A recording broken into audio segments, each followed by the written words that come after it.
أعوذ بالله السميع العليم من الشيطان الرجيم. بسم الله الرحمن الرحيم. الحمد لله رب العالمين وبه نستعين على أمور الدين وعلى آله وصحبه ومن تبعهم ووالاه. سبحانك لا علم لنا إلا ما علمتنا إنك أنت العليم الحكيم. رب اشرح لي صدري ويسر لي أمري واحلل عقدة من لساني يفقهوا قولي. اللهم افتح حكمتك وانشر علينا من غدائر رحمتك يا أرحم الراحمين. اللهم نور قلوبنا بنور هدايتك كما نورت الأرض بنور شمسك أبدا أبدا. ربي يسير ولا تعسر وتمم بالخير. Assalamualaikum warahmatullahi wabarakatuh. Hari ini sebagai untuk mengisi waktu subuh setelah kita menunaikan ibadah. Sahabat ada bertanya kepada Rasulullah sallallahu alaihi wasallam, ma afdalul a'mal fi duburi shalah al-maktubah. Sahabat bertanya Rasulullah, apa sebaik-baik amal setelah kita melaksanakan sembahyang 5 waktu ataupun fardu yang 5? Rasulullah jawab dengan mudah mengatakan al-wirdun. Berwiridlah kamu. Ya. Jawab Rasulullah senang je. Al-wirdun, iaitu berwiridlah kamu. Makna apabila dalam hadis itu mengatakan berwiridlah kamu, itu banyak wirid-wirid yang kita lakukan untuk melebihkan amal ibadah kita kepada Allah Subhanahu Wa Taala. Sama ada wirid kita itu berupa wirid subhanallahil azim, subhanallahil azim, sampai boleh kepada menjangkau 10 kali, boleh kepada 20 kali, boleh 1000 kali, seelok-eloknya. Wirid yang mudah. Sebab inilah yang penting kita mencari ketenangan dalam kehidupan kita. Allah menyatakan dalam surah Ar-Ra'd ayat 27, alladzina amanu wa tatma'innu qulubuhum bi zikrillah, ala bi zikrillahi tatma'innul qulub. Ini Allah bagi jaminan kat kita dalam surah Ar-Ra'd, allazina amanu, wahai orang-orang yang beriman, tatma'innu qulub, kamu akan mendapat ketenangan jiwa, hati kamu tenang. Dengan apa? Bizikrillah, dengan mengingati Allah. Ala bizikrillah tatma'innul qulub. Siapa yang berzikir selalu, hatinya tidak ada rongsing. Nah, ini Allah dah bagi ni, bukan kita yang bagi, Allah bagi. Jadi para ulama, sebab itu al-ulama warisatul anbiya, ulama adalah warisan para rasul, para nabi. Para ulama menyusunkan, ya, menyusunkan wirid yang ada serta biduburi solah. Selepas kita sembahyang, sama ada sembahyang fardu subuh, ya, sampai 5 waktu ni, sembahyang zuhur, asar, maghrib, isya. Jadi selepas kita solat itu, apabila sahabat bertanya, Rasulullah jawab biduburi solah al-maktubah, ialah al-wirdun, berwirid. Jadi ulama ini menyusun dengan istighfar 3 kali. Astaghfirullahaladzim alladzi la ilaha illa huwal hayyul qayyum wa atubu ilaih. Di dalam kitab Bidayatul Hidayah, dia wiridnya astaghfirullahaladzim alladzi la ilaha illa huwal hayyul qayyum wa atubu ilaih. Berbeza kan? Ini susunan Al-Imam Ghazali rahimahullah. Bukan tak boleh pula hayyul qayyum wa atubu ilaih. Ya. Dalam wirid, la ilaha illallah wahdahu la syarikalah. Kalau waktu subuh, seabdulnya 10 kali. La ilaha illallah wahdahu la syarikalah, lahul mulku wa lahul hamdu yuhyi wa yumitu wa ala kulli syai'in qadir. Apa yang dibaca oleh imam tadi 10 kali. Ya, dengan mengaku Allah SWT itu yang lahul baginya mulku, lahul baginya mulku, pemerintah, yuhyi wa yumit. Ya, Allah ini tidak ada kesudahannya. Wa huwa ala kulli syai'in qadir. Allah Maha berkuasa mentakbir alam semesta ini. Jadi kita, pengakuan kita 10 kali kita disunahkan waktu solat subuh dan maghrib. Kemudian diikuti Allahumma ajirna minan nar. Kalau jamaah lah, misalkan kalau solat, Allahumma ajirni minan nar sebanyak 7 kali. Ya, ini ada Rasulullah memberi kepada sahabat yang bernama Haris bin Muslim. Satu ketika Rasulullah bertemu dengan Haris bin Muslim. Kata Rasulullah, ya Haris bin Muslim, aku nak bagi kamu amalan yang kamu tidak akan dijilat api neraka. Maka Haris bin Muslim pun menjawab, ya Rasulullah, apa dia yang aku boleh amalkan? Ya, maka Rasul mengatakan, kau bacalah 7 kali selepas solat subuh, Allahumma ajirni minan nar, dan selepas solat waktu maghrib. Ya, Allahumma ajirni minan nar. Sedap aja amalan-amalan ini kita tengok. Sebab itu kita kena cari amalan yang mudah tetapi pahalanya ganjarannya besar. Ya, sebab al-ilmu bila amalin kasyajarin ghairu amalin kal mautin. Ilmu bila diamalkan seperti pokok yang berkembang, tidak diamal lama-lama hilang. Mudah je benda wirid. Tapi kita nak dapatkan fadilatnya, kelebihannya, amal-amal. Ya, umpamanya kita sebelum subuh tadi, kita kalau sempatlah, tuan-tuan, kalau subuh ni amalan yang paling waktu malam, iaitu yang penting, amalan yang paling mudah ialah solat tahajud, ya, dan solat witir. Sama ada kita nak tambah solat tasbih ke, kita nak tambah solat taubat ke, itu terpulang. Tapi yang boleh dilakukan pada waktu malam, daripada waktu selepas isyak pukul 12 malam, ya, seabdulnya sampailah ke waktu fajar.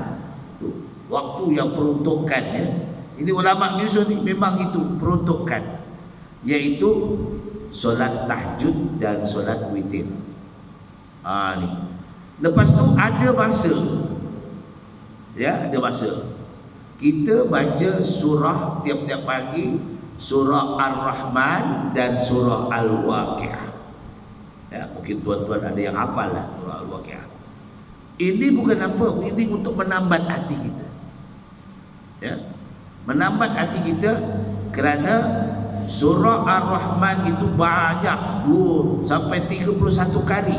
Wa bi ayyi ala'i rabbikuma tukadziban. Tengok, memohon ampun kepada Allah Ta'ala, diceritakan perlakuan kita. Ar-Rahman, Allamal Quran. Jadi kita ni ikuti surah Ar-Rahman, kerana 31 kali kita mengulang memohon ampun kepada Allah Ta'ala. Babi ayyi ala'i rabbikuma tukadziban. Kenapa kita buat macam tu? Nanti tuan-tuan, di padang mahsyar, tidak ada siapa nak tolong kita. Ya, sebab benda-benda ini kita kena amal tambah-tambah usia kita ni, bilalah nak balik? Tak, bukan balik kampung, balik ke tempat yang kekal. Di sini Radatus Sakinah lah, kekal. Rumah kita jangan sibuk sangat. Rumah kita nanti tinggi berapa kaki? 3 kaki ya? 3 kaki kan? Tinggi. Lebar sekaki ya? 2 kaki ya? Itu rumah kita yang kekal. Dia tengok body lah. Kalau body besar, kena besarkan. Ya, kalau body macam saya, tengok. Itu rumah yang kekal. Kita jadi bekal lah. Walaupun benda ni macam gurauan, tapi kena cari bekal. Bekal apa? Kat dunia dah ada. Tengok baju dah lawa, warna hijau, warna merah, itu dah lawa dah. Itu kan dia dah pakai lah. Untuk akhrawi, untuk akhirat, ada tak kita? Duit kita tak bawa, kereta kita tak bawa, rumah kita tak bawa, bini kita pun kita tak bawa. Bye-bye. Semua bye-bye. Betul. Sebab kita mual hasil dari asal. Kita lahir dulu, siapa mandikan kita? Mak kita kan? Bapak kita mandikan. Kita tak boleh buat apa. Kita goyang kaki je, kena mandi. Bila kita mati, siapa mandikan? Boleh mandi sendiri? No. Itulah. Kadang-kadang orang mandi tu nakal juga. Saya biasa mandikan juga jenazah. Nakal juga. Dia besar juga pegang. Tapi tak boleh bagi tahu orang. Orang mandikan, al-maklum lah. Ini mandikan. Nak gosok benda tu, astagfirullahaladzim, besar je kau kata dia. Ni. Tapi tak boleh cerita kat orang, berdosa. Kena kita rahsia. Sebab itu mandi tu seeloknya ahli keluarga. Siapa boleh mandikan? Kalau kita mati, siapa mandikan? Isteri kita boleh mandikan. Dia tahu bentuk apa, dia tahu. Isteri kita. Ni masalah. Kalau suami mati, isteri mandikan. Kalau isteri meninggal dunia, suami mandikan. Tahu di mana ada tai lalat, dia tahu. Orang lain mana tahu? Ni. Boleh ke tak boleh? Isteri boleh mandikan suami? Boleh. Itu suami dia. Belum mati pun dia dah tahu. Dah mati, boleh mandikan. Cakap, bawa ahli keluarga ataupun suami mandikan. Ya. Supaya rahsia-rahsia kita yang tahu. Anak-anak ayah kita, itu yang mandikan. Ini bagi serah ke orang mandikan. Kamu duduk nyembang, merokok, Allah. Tak betul.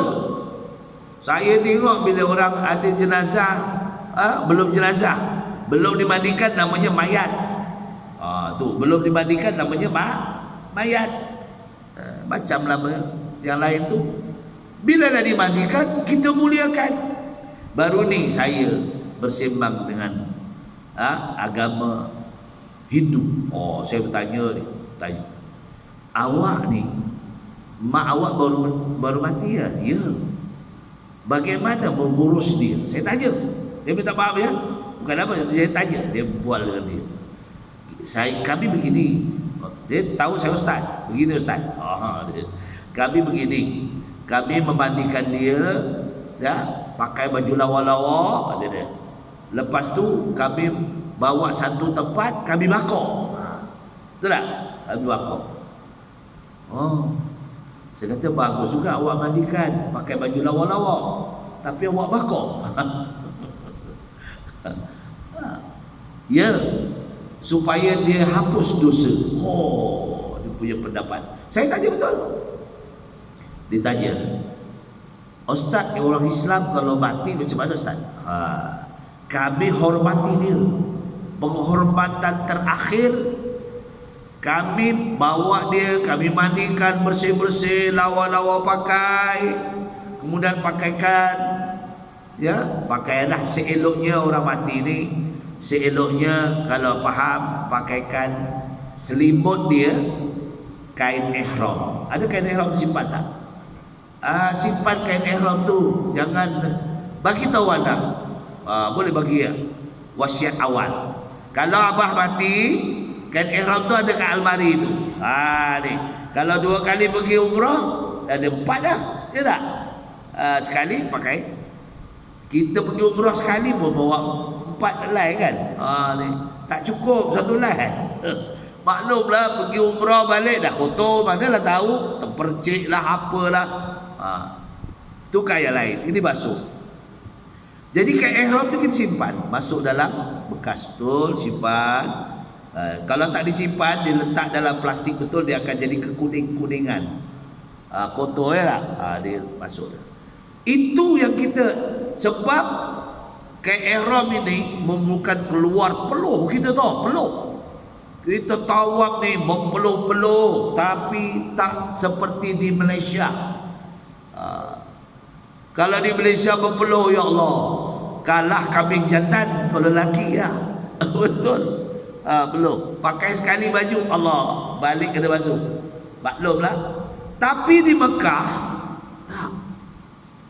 Kain ihram yang kita pakai, kita tawaf tu wangi. Peluh kita wangi. Betul. Saya betul pasti, oi, wangi. Ni. Tu. Sedangkan kita sunat pakai minyak wangi sebelum kita memulakan ihram, ni tak? Mandi selesai, cukur rambut semua dah selesai, baru kita pakai ihram, baru kita guna minyak wangi sebelum kita niat nawaitu ihram. Belum kita niat, kita boleh. Tapi wanginya tu satu pelik pula wanginya tu ya. Kita simpan dalam almari, kita buka wangi lagi. Allah Rabbi. Itu kelebihan. Itu kelebihan ibadah ihram. Ya Allah. Ya. Semalam saya teringat, saya ikuti dalam Al-Quran juga. Apa tajuknya? member Al-Quran waktu petang. Ya, Ustaz Tarmizi, Fahrul Razi dan Ustazah tu Qari'ah tu. Ustaz Don di Mekah ni. Dia kita minta dia doa bukan semalamnya lagi petang. Doa di sana tu kabul. Dia berdoa di sana siapa? Kita aminkan di sini. Ni distajib doa. Distajib doa. Kita minta apa doa di Mekah. Sebab di Mekah itu bulat terus kepada Allah SWT, keikhlasan hati untuk beribadah kepada Allah Ta'ala. Itu sebabnya untungnya kita duduk di Mekah, pergi Mekah itu ya. Sebabnya Allah menyatakan dalam dalilnya, ya, firman Allah Ta'ala, idza jaa nasrullahi wal fath wa ra'aitan nasa yadkhuluna fi dinillahi afwaja fasabbih bihamdi rabbika wastaghfir innahu kana tawwaba. Nah, bila selesai peperangan, berlaku demi peperangan, akhirnya Islam mendapat kemenangan, barulah dibenarkan untuk melaksanakan ibadah umrah. Maka ayat menurunkan idza jaa nasrullahi wal fath. Apabila selesai kepada kamu diberi kebenaran untuk melaksanakan ibadah umrah dan haji, saya dahulu Nabi dinillahi afwaja. Seluruh pelosok dunia berduyun-duyun pergi ke Mekah. Apa tujuan motif pergi ke Mekah? Fasabbih, untuk bertasbih. Di Malaysia tak boleh bertasbih? Boleh. Ya. Kerana di Mekah itu bila kita betul-betul bertaubat nasuha, kita seperti kanak yang baru lahir. Seperti kanak-kanak yang baru lahir. Bersih, dosa kita habis. Kecuali dosa-dosa besar. Ni. Sebab itulah wirid ini juga memberi penunjuk kepada kita. Sebab itu berzikirullah. Ya, ulama menyusun mula-mula astagfirullahalazim 3 kali. Kemudian diikuti dengan la ilaha illallah wahdahu la syarikalah. Kalau subuh dan waktu maghrib 10 kali afdal. Kemudian Allahumma ajirni minan nar 7 kali maghrib dan waktu subuh. Waktu lain ringkas pun tak apa, sebab waktu lain ni faham. waktu zuhur orang nak makan, orang nak kerja kan. Allah, ulama ni lebih alim tau ulama-ulama ni. Ulama dahulu kala lah, bukan ulama sekali. Ulama dahulu bi husnil khatimah. Dia betul-betul memberi panduan ilmu pengetahuan di pondok-pondok. Kalau di kampung saya tu, pondok tu ada 12 pondok. Setiap pondok tu ada pak kiai. Kalau orang Jawa dia pak kiai lah. Yang jaga pondok tu. Satu pondok dekat rumah saya ni, pak kiai dia ada 1, 2, 3, ada 4 pak kiai. Yang orang duduk di pondok ni, ini sejarah tahun 60-an, 50-an, dulu zaman pondok. Tapi zaman itu nahwu alfiyah tak payah. Sekarang nahwu alfiyah payah. Betul. Kalau dulu tuan guru hafal alfiyah tu, kecil je bukunya, tapi banyak nazam. Kalamun lafzul mubin